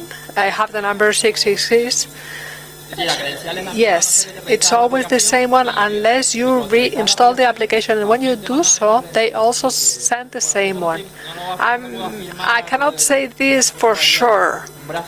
I wouldn't bet an arm on this, but a few months I was analyzing that for something else to do with forensic analysis and another part of WhatsApp, which is trying to get deleted in conversations, and I was analyzing Crypt 8, and I did tests of reinstalling the application to get the password, and they give you the same one.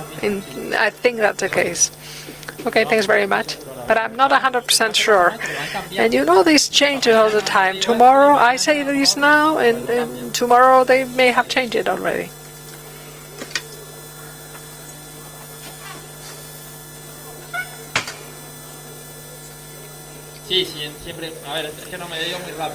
Yes, I've had to rush. For instance, this girl, Nicole, she didn't have a picture. Either she's blocked it or there's no picture. If you block the picture, I cannot remove it. But 90% of users do not block their pictures. If the picture is blocked and the status is blocked, then it's another telephone. Of course, yes. If I had the time, but there's no time. It's going to take a while to generate a target file.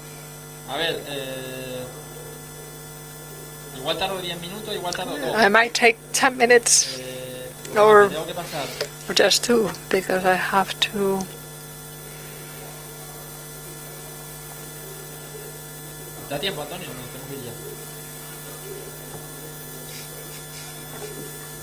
Pero esto se cierra ya. 8:30. Quedan 4 minutos. Vamos a intentarlo. Sí. Espera, Antonio, no te enfades.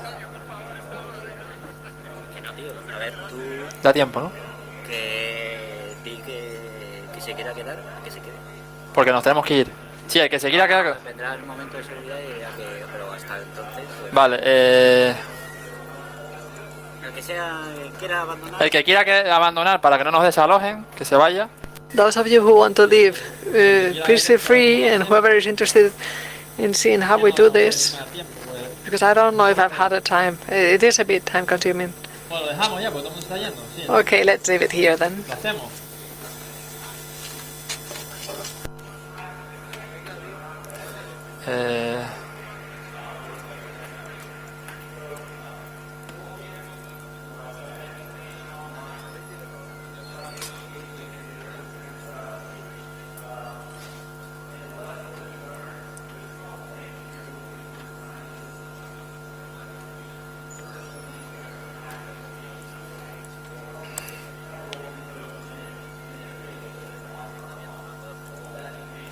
Ya lo sé, pero esto...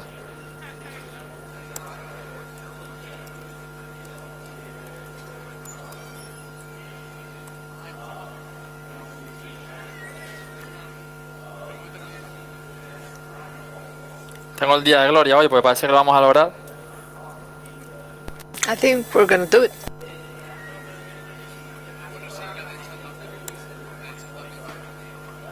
Vale, ahí está.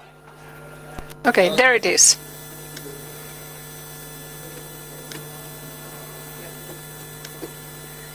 Vale, aquí está este hombre. So we have the gentleman here. Bien, He has it ¿me decís blocked. qué hacer para esto? So that's use. Y este eres tú. And is that you? Ya se fue. Este tiene una flor He has flowers. y su estado es... Claro, esto es otra cosa, son emoticonos. Los emoticonos están en Unicode. And the emoticons are in Unicode and Los emoticonos emoji, ¿vale? Y este tío, el estado también ya bloqueado. and this one, the status is also blocked. Sí. Ah, no, tú tienes emoticonos también. No, you also have an emoticon.